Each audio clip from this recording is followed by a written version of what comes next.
नहीं, इस बाज़ार में इस पूरे बाज़ार में मांझा कोई नहीं बेच रहा है। एज़ पर माई नॉलेज तो मुझे नहीं लगता है यहाँ पे इस बाज़ार में कोई बेच रहा है, जहाँ तक मुझे पता है। इस बार मेरे हिसाब से जो भी पूरी मार्केट है इस बार नहीं बेच रही है। कोई बेचता पकड़ा भी गया तो कानूनी कार्रवाई की जाए, मैं तो ये अपील करूँगा। गट्टू का बैन लगा हुआ है, फिर भी दुकानदार गट्टू बेच रहे हैं। पैसा चढ़ रहा है तो गट्टू बिक रहा है, तो गट्टू धड़ाधड़ बिक रहा है। क्या कौन कहता है कि गट्टू नहीं बिक रहा है? गट्टू बिक रहा है, अभी भी बिक रहा है, जम्मू में भी बिक रहा है। पुलिस वाले कहते हैं लोगों के कोठे में जाकर रेड मारेंगे, बम मारेंगे, गट्टू उठा के ले जाएंगे उसको, मगर कोई आज तक पुलिस वाला किसी को भी नहीं उठाया, तो ना ही गट्टू पकड़ा गया। ये कर्ज कर रहे हैं कि हमारा ये जी डोर है, चाइना की डोर है, उन्होंने बंद किया जाए।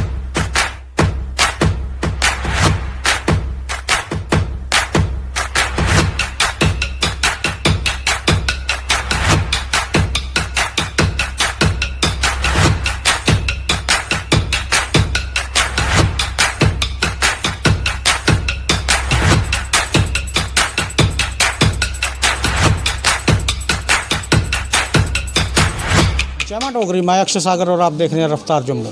चंद पलों की गुफ्तगू और सच से करवाएंगे रूबरू। रफ्तार जम्मू के माध्यम से इस समय हम जम्मू दीवान मंदिर बाज़ार में मौजूद हैं। जम्मू के लोग पतंग और मांझा लेने के लिए इसी बाज़ार में आते हैं, क्योंकि ये सबसे पुराना बाज़ार है। इसी बाज़ार के प्रेसिडेंट वीरेश महाजन जी आज हमारे साथ यहाँ पर मौजूद हैं। इनके परिवार और ये पिछले 40-45 सालों से काइट्स का बिजनेस कर रहे हैं। वीरेश जी, रफ्तार जम्मू में आपका स्वागत है। जी धन्यवाद जी। इनसे बातचीत शुरू करने से पहले मैं आपको बता दूं कि पतंग का जो इतिहास है, सूत्र बताते हैं पतंग का जो इतिहास है 2600 साल पुराना है। चाइना में पतंग का आविष्कार किया गया था। टोपी हवा में ना उड़ जाए इसलिए चाइना का एक किसान उसे रस्सी से बांध के रखता था। उसी को मद्देनजर रखते हुए चाइना में पहली पतंग बनाई गई। विभिन्न त्योहारों में हिंदुस्तान में पतंगें उड़ाई जाती हैं। हमारे जम्मू में जन्माष्टमी और रक्षाबंधन के दिन पतंगें उड़ाई जाती हैं। आइए अब इनसे बात करते हैं वीरेश महाजन जी। वीरेश जी, ज़्यादातर लोग यहाँ पर पतंग और मांझा लेने के लिए आते हैं, आखिरकार क्यों ये लोग यहीं पर आते हैं? ये पुरानी मार्केट है, तकरीबन 50 साल पुरानी ये बाज़ार है जहाँ पतंगों का व्यापार होता है। अभी भी यहीं हो रहा है। ये पुरानी मार्केट है, इसीलिए लोग यहीं पे आते हैं। होलसेल मंडी है, ये होलसेल बाज़ार है, इसीलिए लोग यहीं पे प्रेफरेंस करते हैं, क्योंकि उनको होलसेल रेट पे मिल जाती हैं पतंगें और रेट्स और डिज़ाइंस अच्छे मिल जाते हैं और डिस्प्ले सामने हुआ होता है। तो इस वजह से लोग यही प्रेफरेंस करते हैं कि हम पक्के डंगे मार्केट में जाके ही पतंगें खरीदें। अब दूसरा सवाल हमारा ये है कि पतंगों को आकर्षित करने के लिए क्या कुछ किया जाता है? देखें, वो एक दुकानदार पे डिपेंड करता है वो लोगों को अपनी तरफ अट्रैक्ट करने के लिए क्या क्या करवा रहा है। जैसे कि हम अलग अलग डिज़ाइंस हर साल कोशिश करते हैं नए से नए डिज़ाइंस लाएं ताकि यूथ और एग्रेसिव हो, पतंगों की तरफ जुड़े। वो देखें कि वाकई कुछ डायलॉग्स लिखे हैं, जैसे हमने पतंगें तैयार कराई हैं, थोड़ा सा प्यार एक धोखा है इस टाइप की, थोड़ा लॉकडाउन, कोरोना, कोविड-19, सैनिटाइज़र, काफ़ी ज़्यादा डिज़ाइंस हैं। तो हमारा यही रहता है कि जब तक यूथ के दिमाग में ये नहीं होगा कि यार ये डिज़ाइन बड़ा अच्छा है, मुझे इसे लेना चाहिए, तो इसीलिए मैं थोड़ा सा फोकस करता हूँ डिज़ाइंस पे और कोटेशंस पे। कि जम्मू में बनाई हुई पतंगों से पूर्ति हो जाती है या बाहर से भी पतंगें मंगानी पड़ती हैं? नहीं, हो जाती है। ये कोई इतना अरबों खरबों का व्यापार तो है नहीं, लाखों का व्यापार है, 5-7 लाख रुपए का व्यापार है, ज़्यादा कोई व्यापार है नहीं है, तो हो जाती हैं पूरी। इसमें कोई वो कुछ नहीं है कि हाँ अगर शॉर्टेज हो भी जाती है तो अमृतसर से पतंगें आ जाती हैं, ऐसी बात नहीं है। क्योंकि अमृतसर एक हब है, पंजाब का एक हब है अमृतसर, क्योंकि अमृतसर में हर घर घर में पतंगें बनती हैं। सर, आप बात करते हैं चाइनीज़ मांझा की, जिसे सरल भाषा में हम लोग गट्टू भी कहते हैं। गट्टू के आने से पक्षी, जानवर और इंसानों को खासा नुकसान पहुंचा है। इसी को देखते हुए भारत सरकार ने चाइनीज़ मांझे पर बैन लगा दिया है, यानी कि चाइनीज़ मांझे की बिक्री नहीं होगी। लेकिन फिर भी चोरी छिपे चाइनीज़ मांझा बिक रहा है। हम हर साल देखते हैं कि बच्चे जब अपने छत पे पतंगे उड़ाते हैं तो उनके हाथ में गट्टू रहता है। आप मार्केट के प्रेसिडेंट हैं, आपने दुकानदारों को हिदायत दी होगी मांझा ना बेचें। इन केस आपको क्या लगता है कि आपकी इस मार्केट में मांझा बिकेगा या नहीं बिकेगा? नहीं, इस बाज़ार में इस पूरे बाज़ार में मांझा कोई नहीं बेच रहा है। अदरवाइज़ कोई बेचता पकड़ा भी गया तो कानूनी कार्रवाई की जाए, मैं तो ये अपील करूँगा। सर जैसे ये एज़ पर माई नॉलेज तो मुझे नहीं लगता है यहाँ पे इस बाज़ार में कोई बेच रहा है, जहाँ तक मुझे पता है। अब कोई हर बाज़ार में कोई ना कोई शरारती तत्व होते हैं। ये नहीं है कि हमारी एसोसिएशन में अगर 40 लोग हैं तो 40 में से 35 मेरे साथ होंगे, 5 मेरे खिलाफ भी होंगे। तो कई शरारती तत्व होते हैं, बट इस बार मेरे हिसाब से जो भी पूरी मार्केट है इस बार नहीं बेच रही है। सर संवेदनशील मुद्दा है, इनके अगर मांझा बिकता है तो जवाबदेही किसकी बनेगी? क्योंकि जब किसी परिवार का कोई सदस्य मांझा की वजह से इस दुनिया को अलविदा कह देता है तो उसके प्राणों की रक्षा मांझा बेचने वाला भी नहीं कर सकता। क्या कहना चाहेंगे? ये जो बेचेगा उस पर कानूनी कार्रवाई की जाएगी, मैं तो यही बोलूँगा। सर जम्मू के डीसी अंशुल गर्ग जी ने एक आदेश पारित किया है कि अगर कोई प्लास्टिक या नायलॉन का मांझा बेचता हुआ पकड़ा जाता है तो सेक्शन 188 के तहत उसे या तो जेल की सज़ा होगी या जुर्माना होगा या दोनों किया जाएगा। इस आदेश के क्या मायने हैं? नहीं, वो मेरे पास उन्होंने मुझे फॉरवर्ड हुआ है मैसेज, वो मेरे पास आया था, तो मैंने भी अपने जो मेरे नॉलेज में जितने भी लोग हैं मैंने सबको फॉरवर्ड किया हुआ है। बट लोग भी अब अवेयर हो गए हुए हैं। देखें, जब दुकानदार बेचेगा ही नहीं तो आम आदमी ख़रीदेगा कहाँ से? ये मेन एक ये सवाल है। तो मुझे नहीं लगता इस बार ये देखने को मिलेगा, क्योंकि हम देख रहे थे पिछले साल से और इस साल में इतना फ़र्क आया है कि हमारा जो धागे का व्यापार था, जो चरखी जो बरेली से आती थी, जो एक आम आदमी, एक गरीब आदमी एक अपनी मेहनत से लगाता है, वो ख़त्म हो गई थी। इस साल उसको ना एक बूस्टअप मिला है। वो हमने नग मंगाए हैं बरेली से और अच्छे लोग ले रहे हैं, मतलब इसीलिए ले रहे हैं ना क्योंकि उनको चाइनीज़ धागा नहीं मिल रहा। तो अगर वो चाइनीज़ धागा मिल रहा होता तो वो क्यों लेते? मतलब आपका कहने का मतलब ये है कि इस बार चाइनीज़ मांझा नहीं बिकेगा। इस बार लोगों ने बाइकआउट करा है। लोगों ने बाइकआउट किया है। जो मतलब जिसको हम डोर बोलते हैं, पहले चलती थी या लगाई जाती थी, वही उसको प्रेफरेंस करी है। प्रेफरेंस करने का रीज़न ये है जो चाइना की हरकतें हैं और उसकी वजह से भी लोग बड़े अवेयर हो गए हैं, यूथ बड़ा अवेयर हो गया हुआ है कि वो कहता है कि नहीं यार, गोली मारो, चाइनीज़ मांझा नहीं लेना है, ये बढ़िया एक चरखी लेंगे। 200-400 रुपये की बात है, एक दिन गुड्डी उड़ानी है यार। वो कहते हैं धागे से उड़ाएंगे, एंजॉय करेंगे फेस्टिवल को। ये थोड़े ना गट्टू से गुड्डी उड़ाएंगे, ये हो गया वो हो गया। वो सर रफ्तार जम्मू के माध्यम से जम्मू के युवा जो यहाँ पर आपके पास पतंगे और मांझा लेने के लिए आएंगे, काइट्स तो लेंगे, लेकिन मतलब मांझे के लिए आप उनको एक हिदायत दे देंगे अपनी तरफ से? मैं यही कहूँगा कि एक दिन का त्यौहार है, खुशी खुशी मनाओ, आराम से एंजॉय करो, अपना सैनिटाइज़र मास्क का उपयोग करो और सोशल डिस्टेंसिंग छत पे अपनी मेंटेन करके रखो और गट्टू को बाइकआउट करो। मैं यही कहना चाहूँगा। बाकी आप मेरे पास आओ, आप कहते हो ना कि मांझे से पतंग कटती नहीं है, तो मैं आपको ऐसा एक मांझा दूंगा कि आपकी पतंग कभी नहीं कटेगी। ये मेरी गारंटी है। अगर ना कटे, अगर पतंग आपकी कट जाए तो आप मेरे पास वो धागा वापस ले आना, मैं आपको रिप्लेस करके जितने पैसे बनते होंगे उतने पैसे आपको रिटर्न कर दूंगा। बट ये मेरी गारंटी है कि धागा ऐसा दूंगा कि उसके आगे गट्टू भी फेल हो जाएगा। रफ्तार जम्मू से बात करने के लिए सर बहुत बहुत थैंक यू। इस्तेमाल करो वो चीजें हो सब देसी,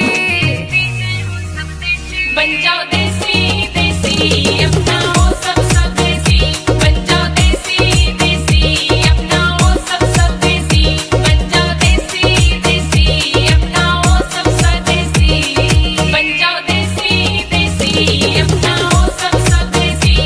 ਇਹ कर्ज कर रहे हैं ਕਿ ਮਾਰਾ ਇਹ ਜਿਹੜੀ ਡੋਰ ਹੈ, ਚਾਈਨਾ ਦੀ ਡੋਰ ਹੈ, ਉਹਨੂੰ ਬੰਦ ਕੀਤਾ ਜਾਵੇ। ਉਹਨਾਂ ਨਾਲ ਬਹੁਤ ਜ਼ਿਆਦਾ ਨੁਕਸਾਨ ਹੋ ਰਿਹਾ ਹੈ। ਨੁਕਸਾਨ ਇਸ ਕਰਕੇ ਹੋ ਰਿਹਾ ਹੈ, ਕੋਈ ਪੰਛੀ ਕੋਈ ਵੀ ਰਾਹ ਹੀ ਜਾਂਦਾ, ਉਹਦੇ ਡੋਰ ਅੜ ਜਾਂਦੀ ਆ, ਕੰਨਾਂ 'ਚ ਕੰਨ ਵੱਢੇ ਜਾਂਦੇ ਆ, ਗਲੇ ਵੱਢੇ ਜਾਂਦੇ ਆ। ਇਸ ਕਰਕੇ ਇਹ ਡੋਰ ਨੂੰ ਖਤਮ ਕੀਤਾ ਜਾਵੇ, ਚਾਈਨਾ ਡੋਰ ਨੂੰ। ਪਲਾਸਟਿਕ ਦੀ ਡੋਰ ਹੈਗੀ ਹੈ।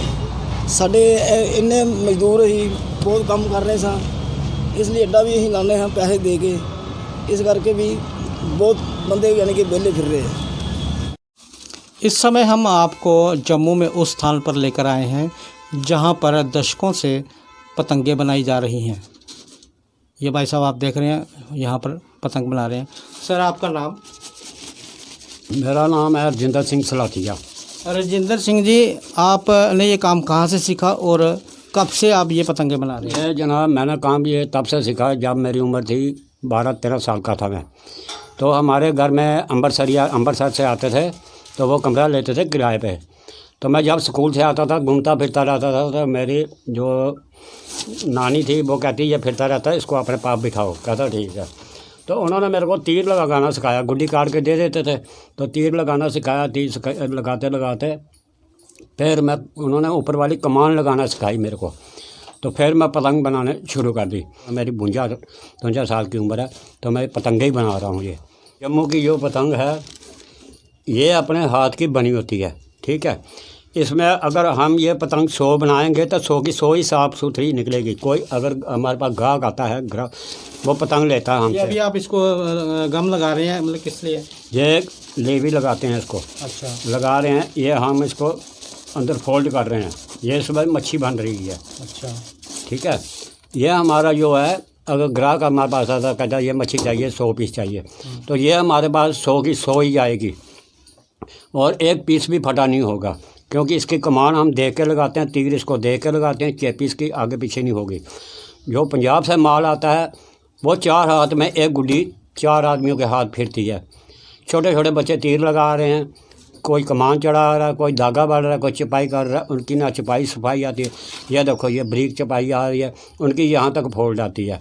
दूसरा नंबर, अगर उनकी 100 गुड्डी लोग हैं, उसमें से 30 गुड्डियाँ फटी निकलेंगी। इस करके जो जम्मू के लोग हैं वो हमारे हाथ बनी गुड्डी ज़्यादा पसंद करते हैं। पंजाबी गुड्डी को कोई इतना पसंद नहीं करता। पंजाबी गुड्डी को इसलिए पसंद करता है, लेते हैं कि मजबूरी के कारण, क्योंकि जम्मू वाले इतनी गुड्डी तैयार नहीं कर सकते हैं, कि क्योंकि इधर कारीगर नहीं है। तो इस वजह से पंजाब से जो कारीगर आता है वो गुड्डी यहाँ बनाता है। ये जगमोहन जी जो हैं, यही गुड्डी 12 महीने बनवा रहे हैं। 1-2 बंदा और है जो 12 महीने, जो अपने जम्मू के बंदे हैं, वो गुड्डी बनाते हैं। फिर भी जम्मू में गुड्डी उन लोगों से पूरी नहीं होती, ये बाहर से मंगवानी ही पड़ती मजबूरी।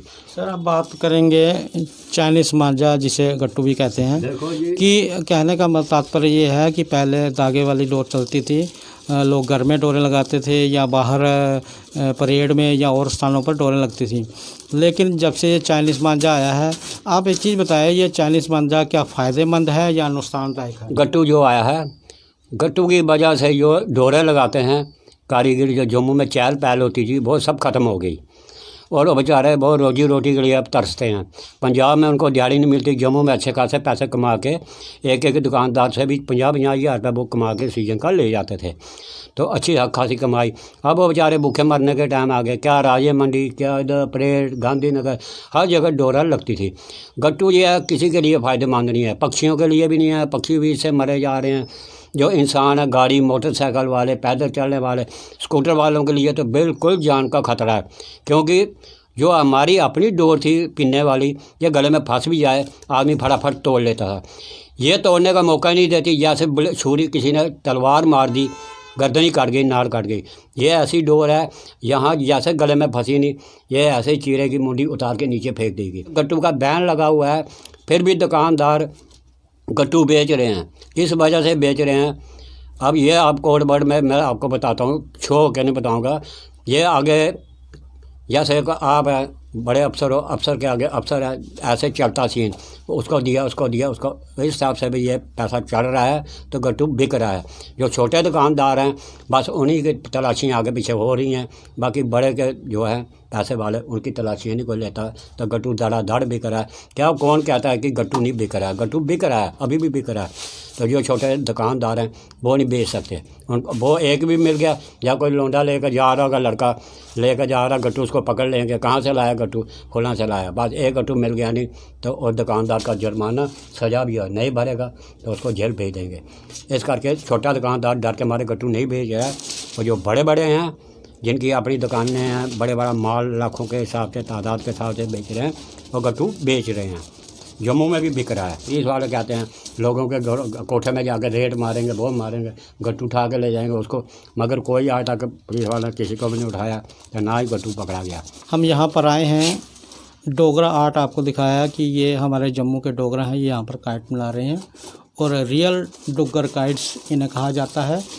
और मैं जम्मू के खंड मिठे डोगरों को यही कहना चाहता हूँ कि आप अब जैसे रक्षाबंधन आने वाला है, कृष्ण जन्माष्टमी आने वाली है, तो आप जब भी दीवान मंदिर में, मार्केट में जब भी पतंग या मांझा खरीदने आएँ, तो जो हमारे यहाँ के लोकल डुग्गर आर्टिस्ट हैं उनके द्वारा बनाई गई पतंगें खरीदें, ताकि हम अपने डुग्गर आर्ट को और डुग्गर आर्टिस्टों को थोड़ा प्रमोट कर सकें। आगे भी देखते रहें रफ्तार जम्मू। जय जम्मू, जय भारत।